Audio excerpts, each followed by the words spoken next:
Arthur is going to tell us about the expedition to Ghar Parau, a name which we're all very familiar with, but I'm looking forward to hearing more about it. So over to you, Arthur. Right, well, thank you for inviting me to talk to you about an expedition 48 years ago.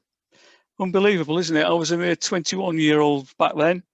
I used to go caving 3 times a week when I could, and now I'll look if I go 3 times a year. Anyway, the Gar-Pareau story is very significant, I think it's fair to say, in British caving. And in the next 35-40 minutes, I want to take you quickly through it as I see it. But there are a couple of dozen other people involved in this expedition and leading up to it, and they'll each have a slightly different take on what's important and what happened. So hopefully we'll be able, John Whalley will be able to correct me at the end for some things, no doubt, and others will have enhancements they want to make as well. Mike and Emma have heard this at Hidden Earth, for example, slightly different version. So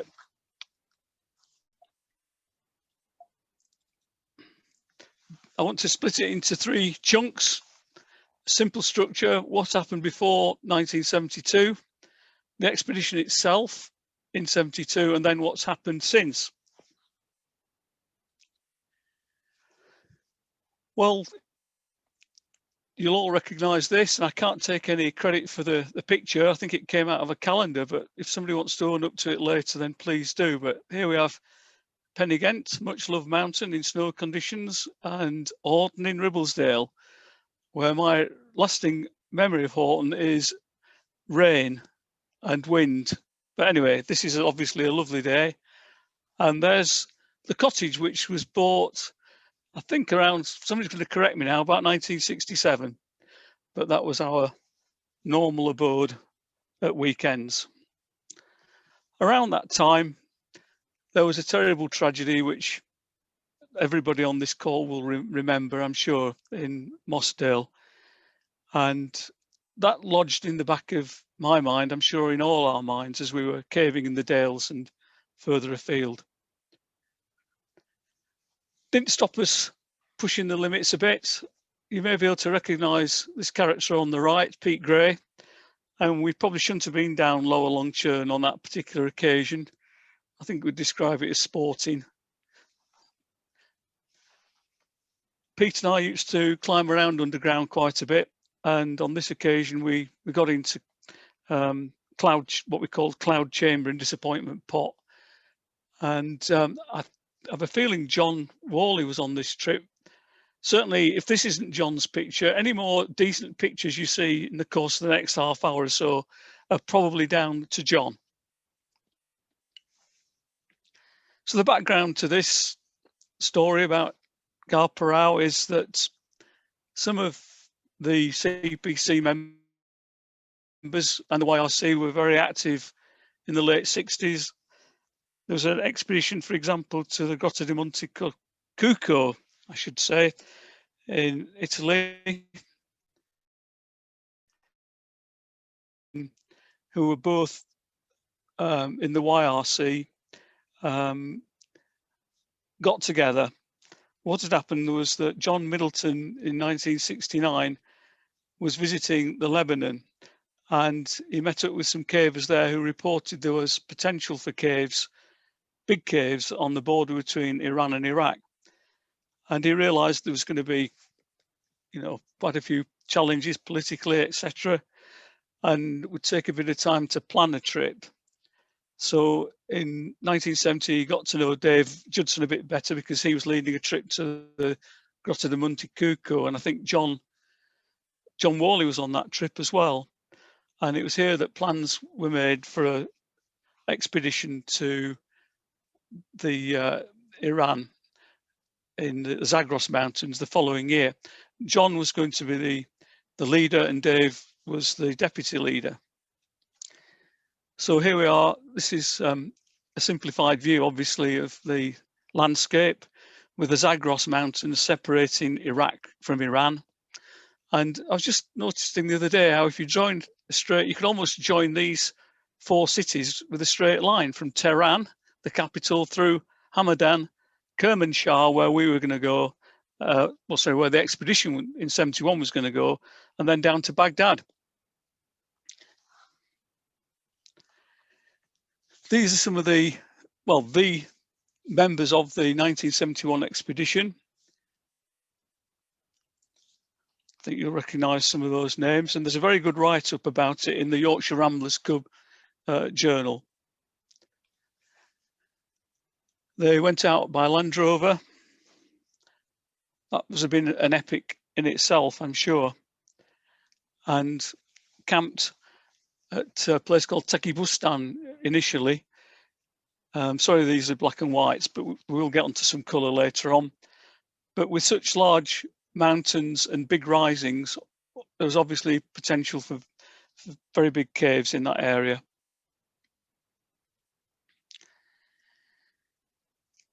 So a potential actually of 1,800 metres or 6,000 feet was the rough estimate. And from Tekibustan, the expedition went up this valley through a little village called Mangalat onto a col, and then up a very steep and winding track onto the mountain Gar-Pareau. And there's something called the South Plateau where the entrance was found. And they did spend a lot of time scouring Gar-Pareau before they finally settled on that as a going concern. Here's some kids. This is probably one of John's pictures. Some of the Kurds, as they're known, spelt with a K. And if you've been following the news in recent years, they've been trying to get a homeland of their own in that part of the world, spreading across into Turkey as well.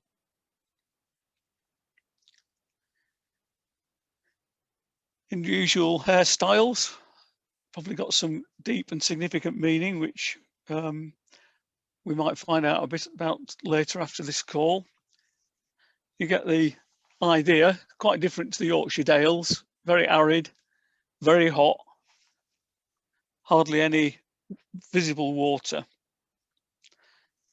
And so there's the zigzag path going up onto the South Plateau. So donkeys were the order of the day back then. View looking down to what was turned out to be the most interesting and high potential cave there. It's almost in the middle of the picture and it's like an inverted triangle. So that's the entrance to Gar-Pareau seen from the top of the mountain. I'm pretty sure these are our lads. And from that smile there, the guy second in from the right, that'll be the leader of the expedition and various others. Sorry, I'm having a bit of a mental block at the moment. But there's John Harper, Glyn Edwards and Mike. This is how they would have tackled Gar-Pareau, having checked out various other holes along the way and pushed it as far as they could. There's Harvey Lomas. It was, as you'll see from some pictures later on, quite a mean hole. It started off quite large and then had a big pitch or two and then became a kind of narrow canyon where you had to almost crab walk along like you do in Giant's Hole in Derbyshire. So they did very well. They pushed it down to 742 meters and it immediately became the deepest cave in Asia. And the final pitch that they got to, pitch 26, this is what Glyn Edwards said at the time. The foot of the pitch seemed to be about 10 meters below us. At last, the cave appeared to be getting bigger at the very moment that we'd run out of rope. So you can imagine their intense frustration. Meanwhile, back in the Yorkshire Dales, I was doing quite a bit of rock climbing. And in those days, we were allowed to hang off bolts and pegs. Although I'm amazed at what the youngsters get up to today, just holding on with their hands and feet. But that was a route called Morning Light that we put up on Malham Cove.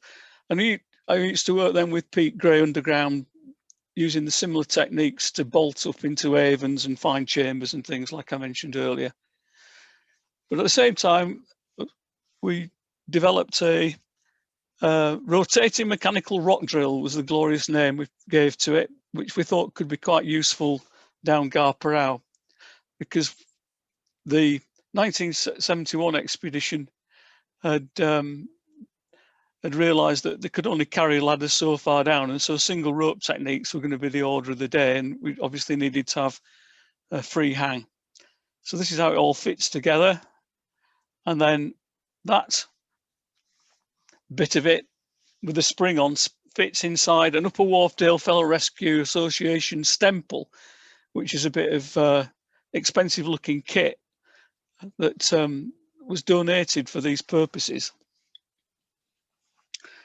Back then, we were obviously very much involved with Gaping Gill. So there's Dave Judson over on the left with his pipe, and Dave Allenack, Alan Wallbank, and John Whalley over on the right. So Dave Judson was getting geared up then to lead the 1972 expedition, and he'd got a different vision really to the previous year, which had been a fairly low budget affair. Dave wanted to make this a kind of sponsored event, and John Middleton decided that that wasn't really for him. So Dave stepped in as the leader, and he had high hopes for Gar-Pareau, situated near the top of the mountain, sitting on top of a large anticlinal fold or hump, and could, if the hypothesis was correct, hardly fail to go cascading away for almost a full 1,800 meters of depth to the valley floor, either north or south, if the hypothesis was correct. So here we are, coming to the 1972 expedition, which for most people lasted from the 20th of August to the 4th of September. This wasn't part of the expedition, but it's the sort of thing that was going on at the time. The troubles in Northern Ireland were always in the back of our minds, particularly when we had club meets over in County Sligo and Fermanagh. And that was the year that Northern Caves Volume 1 came out. Obviously, Dave Brooke was one of the authors, and Martin Davis, but we got Randy Coe there from the Craven, and Harry Long from the Upper Wharfdale. So that was a landmark event. So here are some of the characters involved. I've tried to show them by red, marking out the red names are those who were there in 1971, and then the clubs are shown in suitable colours. Dave Judson, as leader, actually was a member of the CPC and the YRC. And then those who've got a red box around them, they travelled out by Land Rover. So that's John Allenby, Roy Blackham, Harvey Lomas in Dr. Stephen Craven's Land Rover. The rest of us were going to fly in to Tehran. So I hope that gives you a fair idea of the way we were organised. And I've put Randy Coe in there rather controversially, but he wasn't actually on the expedition, but it probably wouldn't have happened without Randy's PR skills in drumming up sponsorship. And so we'll count him as an honorary member for these purposes. Setting out from Heathrow, back in those days, the British European Airways, I remember we got scowled at by the baggage handlers because we weren't wearing suits. Back then, air travellers were the elite, and cavers were kind of a bit frowned upon, looking rather too casual for British European Airways. Flew into Paris and then off again from there over the Alps. I think I have a vague feeling that we landed in Beirut briefly and tried to get out into the sunshine, but some armed guards didn't like that idea and we were hastily shuffled back inside the transit lounge. So we flew into Tehran and I was keeping quite a detailed journal. Well, 3 or 4 sentences a day. And then a few years ago, I went back and reflected on those events and split it into 2 columns. It was published, thanks to Steve Kirk, in the CPC record about 10 years ago. So the interesting thing that I remember from arriving in Tehran was that even before we got out of the bus station in Tehran, somebody lifted the handbrake on the bus and it rolled forward about 6 feet and smacked into the back of another bus. And from that point onward, we had a shattered windscreen all the way across the desert to Hamadan and beyond. Yeah, I can see I was keeping a detailed record. You don't need to go through all that. I'll bore you stiff if we go through all that. And this is the landscape across a vast empty plain with these nomadic Kurdish people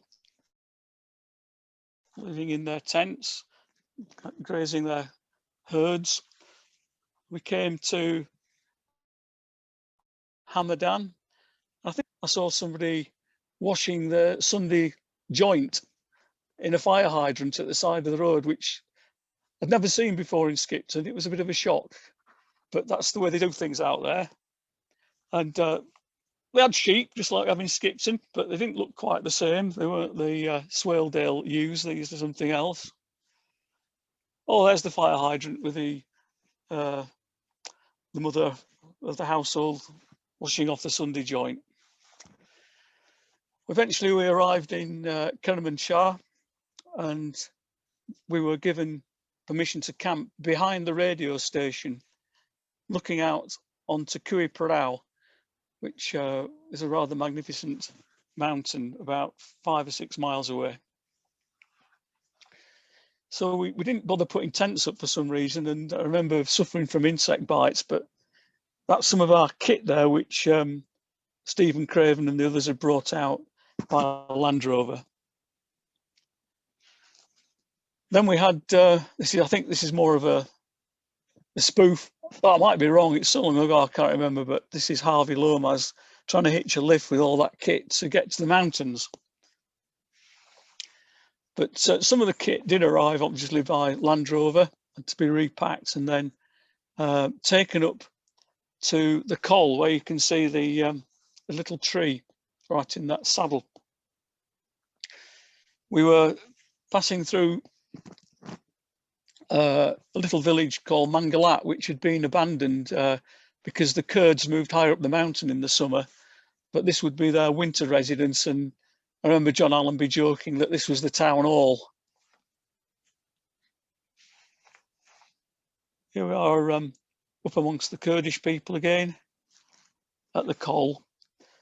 So we've gone out of Kermanshah up through Mangalat onto the col, and now the donkey route would go zigzagging up the mountain.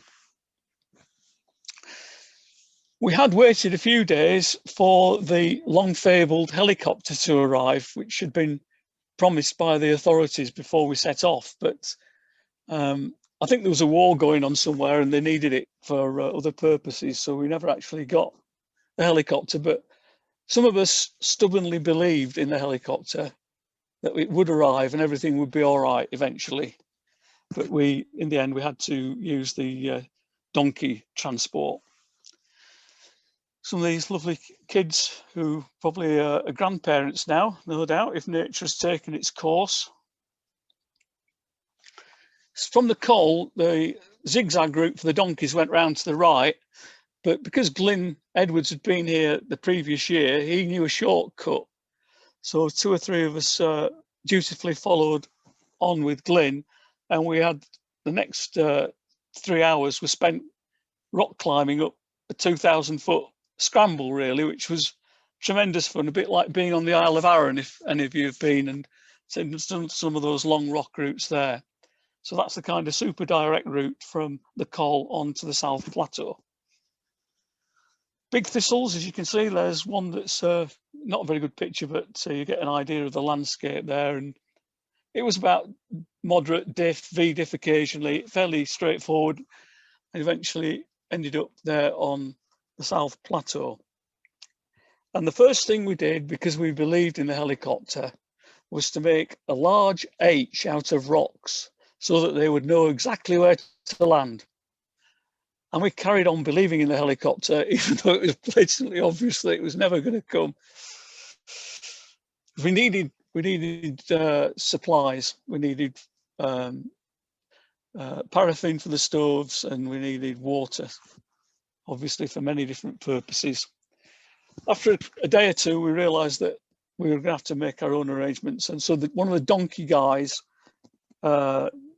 he didn't have an ice axe, but he had a normal axe, and he cut some steps across this ice-blocked hole.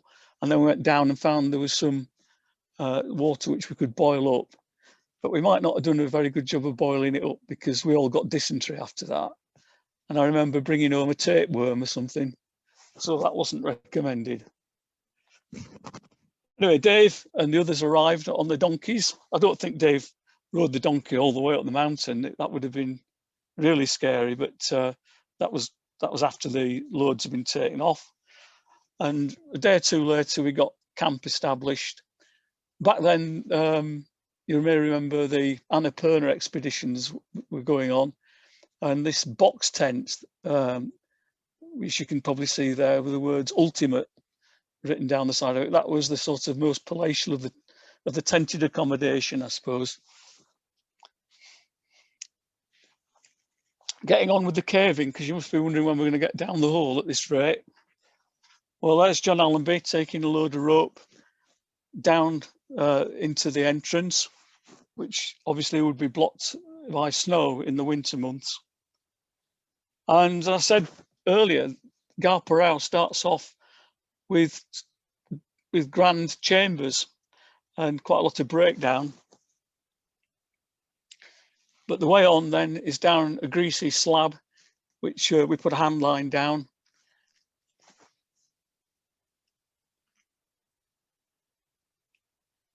And a bit of a crawl. Must have looked a bit hopeless for when Glenn and the others in the previous year had been to this point, but they got through, and suddenly the cave becomes quite magnificent. One of John's fantastic pictures here. Short pitch, maybe 20 feet, scramble down, and there's this formation. Different set of lighting. And fairly soon after that, there's the first and probably the most magnificent pitch in the whole cave, the third pitch, which John, I think, came up with the idea of calling it the Eroica. And so we'd put a few bolts in, couldn't get a free hang entirely.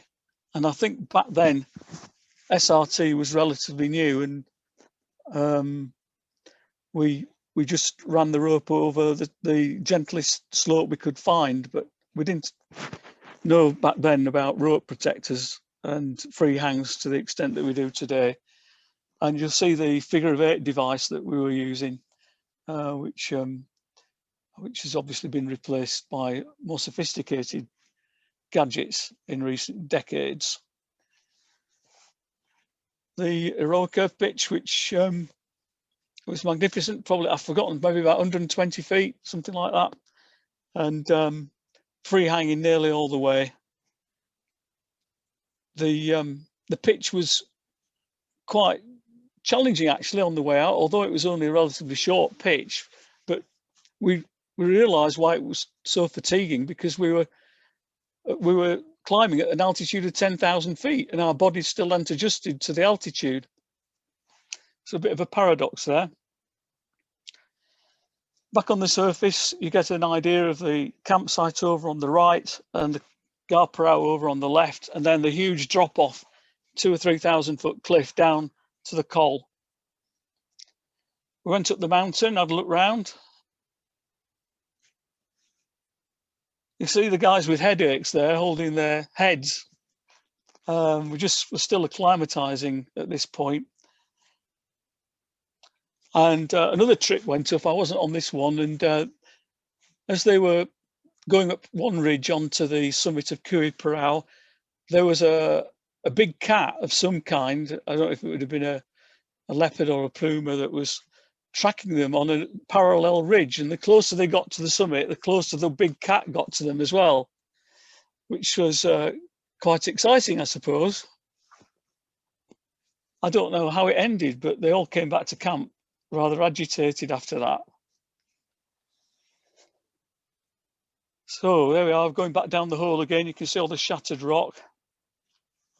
Ammo boxes, because back then, all the caving equipment, virtually all of it anyway, came from ex-Army and Navy stores. And there was a very good one on Otley Street in Skipton that I remember. Quite chaotic inside, but good gear.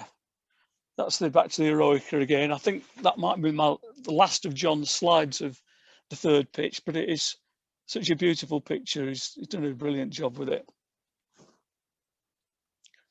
Slightly different. And then from those big pitches, we were sort of wriggling sideways through a tortuous sort of, I suppose, Lados Trench, carrying all those ladders and bits of kit.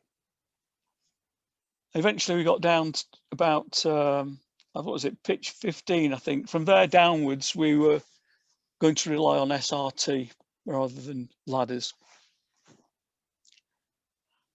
And the SRT techniques back then will be of historical interest to some, I suppose. There were Jumar clamps, cloggers and Gibbs ascenders, each having their own specific techniques associated with them. Here's John Allenby, always very strong and fit, and he was practicing the techniques on one of the rocky outcrops above the cave. There's Tony Waltham. I think that's his Cast Police t-shirt. Pete standing next to him, then over to the left, Harvey Lomas and Pete Livesey on the left. Going to the right of Pete Livesey, that's Dave Judson, Roy Blackham, Bob, whose surname escapes me, and obviously John Whalley sitting on the ground there. I won't go through the names again, but one of our major sponsors was a tabloid newspaper or magazine in the USA called the National Enquirer. And so we had to pose for this picture. And it was quite interesting to read later what they'd presented to the masses in the USA. It made it sound like a dozen of us at a time was hanging on a single rope in a single shaft going to the center of the earth. Anyway, those who know the National Enquirer would probably expect that kind of reporting, and we were glad of the cash. And actually the cash, excuse me, wasn't just there to subsidize the 1972 expedition, but as I'll tell you later, was later invested in a fund to support other caving expeditions. More of that in a while. So going on, pushing further down the cave, like relying on carbides, obviously, because there's no way to charge electrics on a mountain like that. Back to the rock drill, used for getting free hangs. A mixture of short pitches and some quite decent sized ones. There's, I think it was called Yek Dose, and there were 3 11-meter pitches all in quick succession. Oh, we're back to Eroica again there. Must be getting a bit carried away with this one. Pressing on further and further down the cave using SRT we eventually got down the pitch, the 7-metre pitch or whatever it was, which had stopped the previous year's expedition, and into a very muddy canyon passage. And as soon as we saw the mud, it was pretty obvious what was going to be around the corner. And oh, there's another big pitch. And sure enough, the final sump at 751 meters, 2,464 feet. And back then, I wasn't too fussed about, you know, kicking around under the water looking for airspace, but it was pretty obvious that this was a deep sump and the roof shelved into it in every direction. So hopeless without bottles. A long climb back out then to daylight. And the only prospect we could see was the hope that the passage might go over the top of the sump. And so the best climbers, that's Glyn Edwards and Pete Livesey, were earmarked to go down and try a climbing exercise. But partway down, I'm afraid Pete Livesey got dizzy and he just wasn't feeling well. So Glyn ended up with me going along with him, and we did try to climb along the rock wall, but it was a bit too greasy and too far apart to bridge. Certainly couldn't back and foot across it. And we just went for a few yards and realized that we were going to have an accident unless we called it a day. And an accident down there would have been a death sentence, because taking a stretcher out up that crab walk type passage over and over again, this would have been impossible. So discretion was the better part of valor, and we withdrew, feeling a bit disappointed, as I'm sure you can imagine. A long climb out to daylight, surveying as we went. And we had a contract also with ITN. And there's a couple of newscasters from back in the early 70s, Alistair Burnett and Reginald Bosanquet, who some of you might remember. And somehow we got, Pete Livesey and I did some filming, and we managed to get the cartridges of film into a sealed plastic bag and got them back to the radio station, and then they were couriered back to London. It was quite a novelty. A few weeks later, they were still showing that footage on News at 10, and sat in the comfort of home in Skipton, watching ourselves down a cave in Iran. I think these Sunto compasses are still popular and effective, being used today. So here we're having to pack up the camp, and we've still got a bit of time left if we wanted to use it for exploring elsewhere on the mountain. But people were pretty disheartened about how the cave had ended, to be honest. And there was a move really to just split up and go our separate ways for the next few days. However, just over to the north was another plateau. And so there were 2 or 3 little recce groups went over in that direction. This is Dave Judson and me scrambling around on the rocks to investigate that North Plateau. But just about every hole we found was blocked with debris or snow. It was a wild and woolly terrain, as you can see from this picture. Yeah. Again, not the sort of place to have an accident when there's just a couple of you, but exhilarating to be out in that wonderful wild landscape. So it's time to pack up the tents and pile the equipment onto these beasts of burden. They had to go back down that 2,000 or 3,000 foot cliff face on a donkey track, and I'm sad to say one of the donkeys lost the footing and became a complete write-off. All the camera gear and everything was scattered for quite a distance. I think the animal itself died fairly quickly. Going back down now to the radio station, and there's Stephen with his Land Rover, Glyn, I think, on top with somebody. Nice way to travel. So we've pretty well given up on the caving at this point and decided to go to Isfahan, which is like the Islamic equivalent of Canterbury. I'm being crude here in describing it in those terms. So that was a bus journey across very interesting terrain.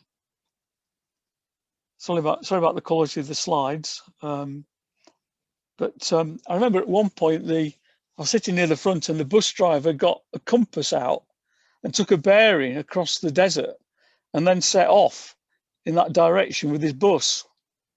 And we got to a river and the crossing point was flooded. So he just went up and down the stream, the riverbed, until he could see somewhere to get the bus across. Passing by various settlements until we arrived in Isfahan, and we were booked into the youth hostel. Not like your average youth hostel, like at Stainforth or whatever. This one's got a lovely open air swimming pool. And I think we were down in the basement. This isn't the basement, this is the local bazaar. And that was very cave-like, wasn't it? This doesn't count as caving, but it did have a similar atmosphere. All we needed was a waterfall or something and would have felt quite at home. Lots of interesting plates, metal plates that I think some of us were rich enough to be able to afford and then bring back on the plane.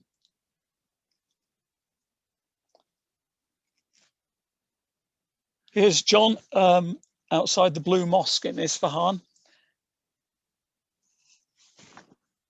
We actually went into the mosque and we had a melon and we chopped the melon up, ate it, and we knew we were being observed all the time. We created quite a mess, so we went over to a tap and washed our hands.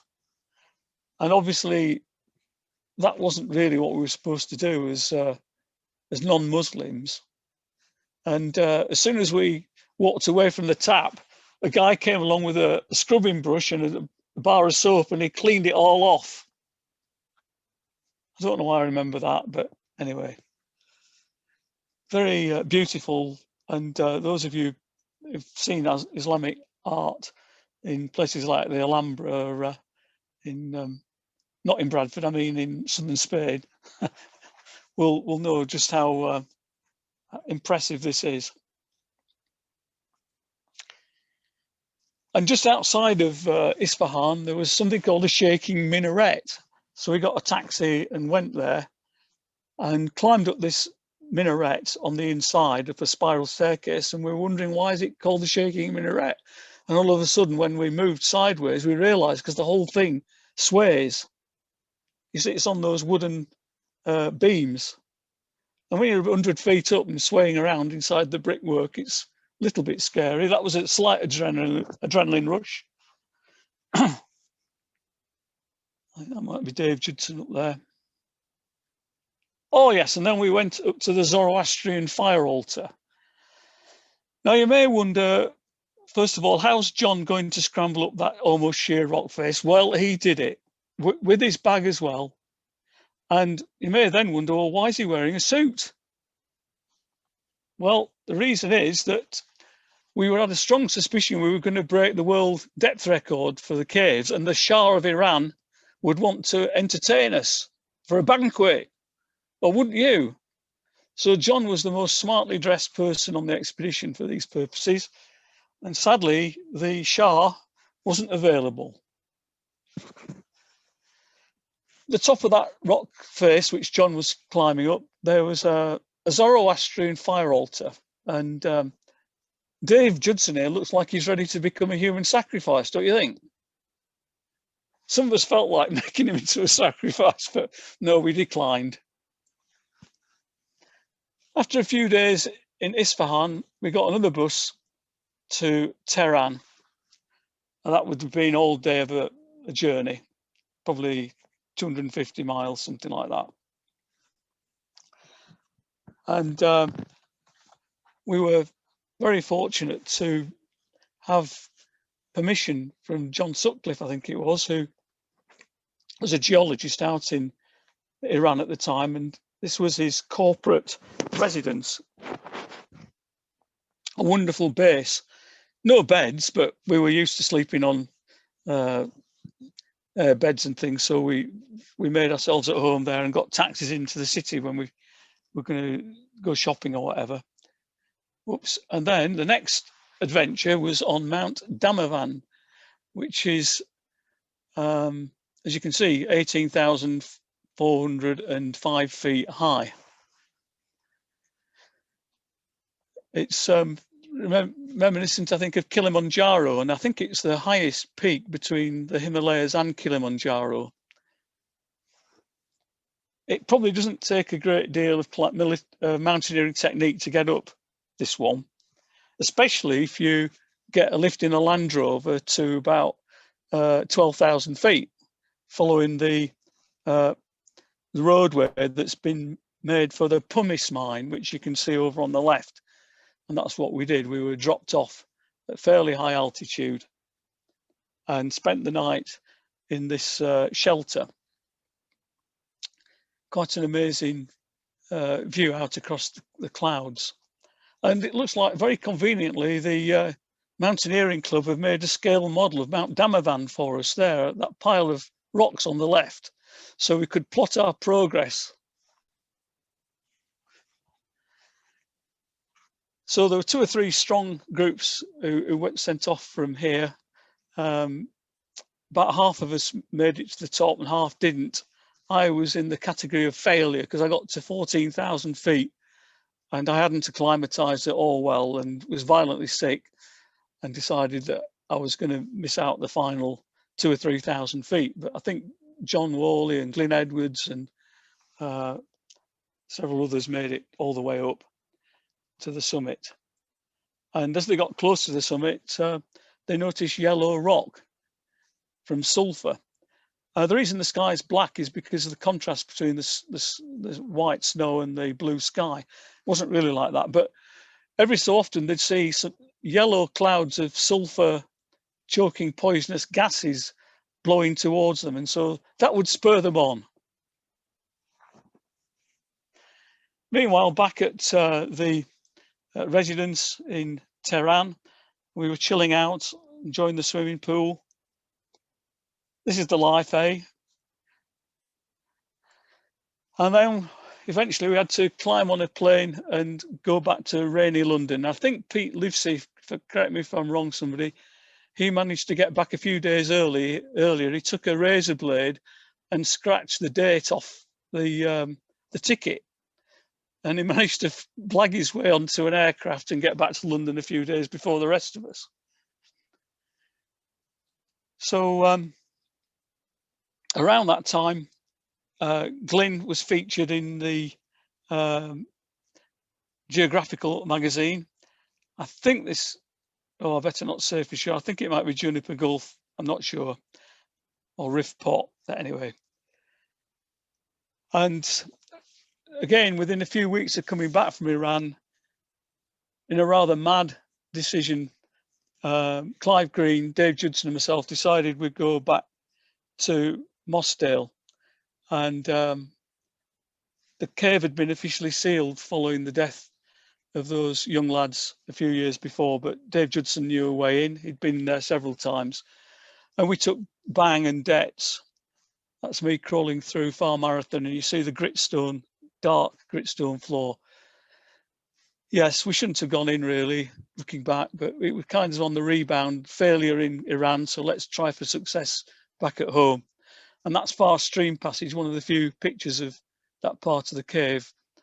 But rather strangely, we got to the end and we felt, without saying a word, we'd been crawling for several hours, got to the end, stood up, And we just looked at one another and we just felt we can't go setting off explosives in here.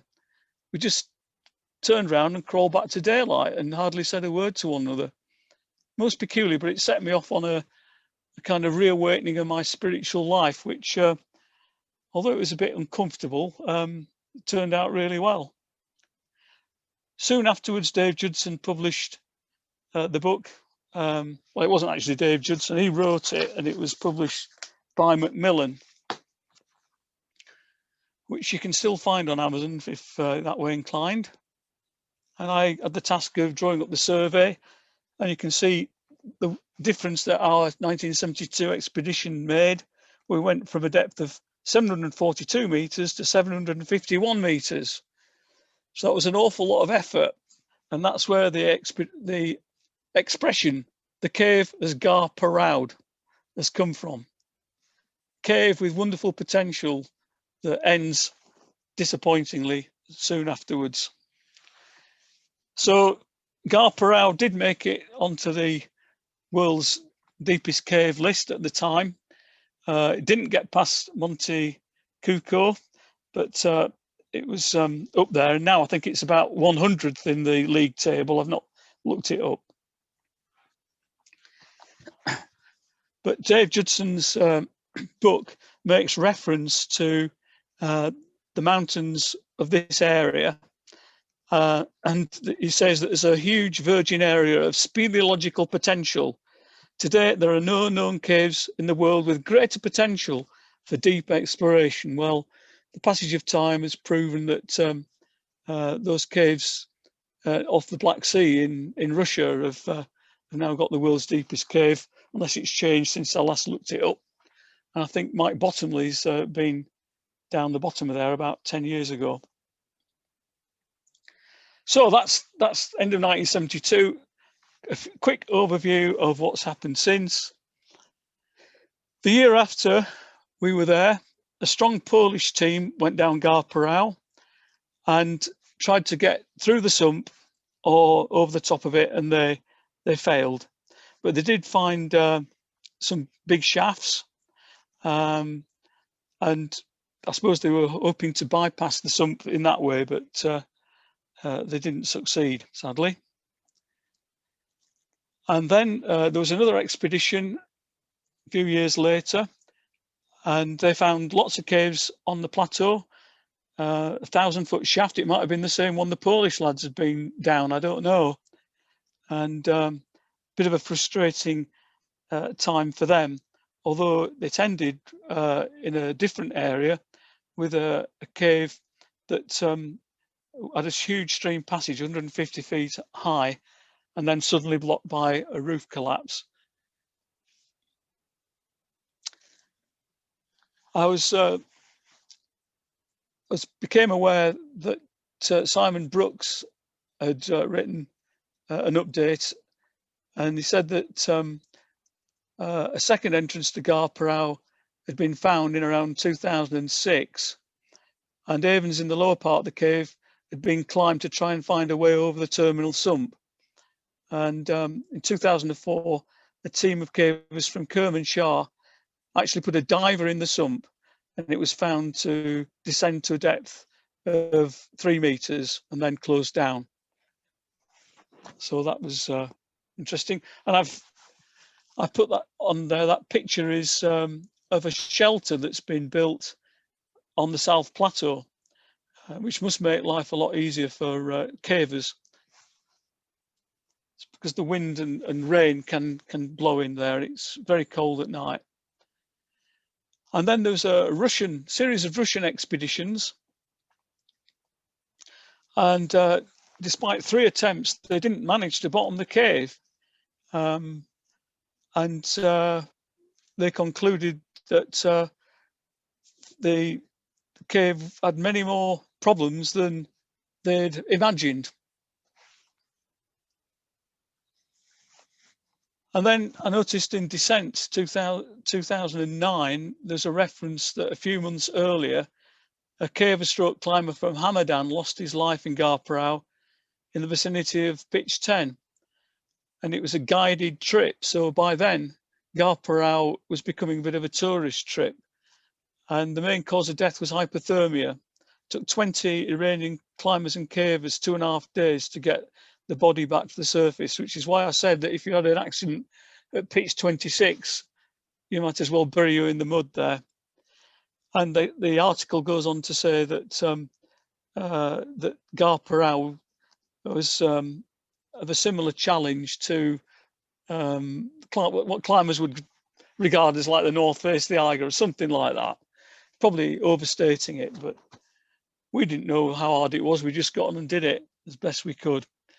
And then I wasn't at Hidden Earth last year, but I gathered there was a lecture on Iran. I don't know if it mentioned Gar-Pareau. Probably there are other more interesting areas by now. So just a quick update before I end on the various characters. I haven't got up-to-date pictures of everybody, so I've greyed them out. I suppose grey is an appropriate colour for us oldies now. But that's Glyn and Harvey, Dave Judson, John, Whalley, myself. And sadly, we've lost Pete Livesey and Randy Coe and Pete Standing. Lost them for the time being anyway.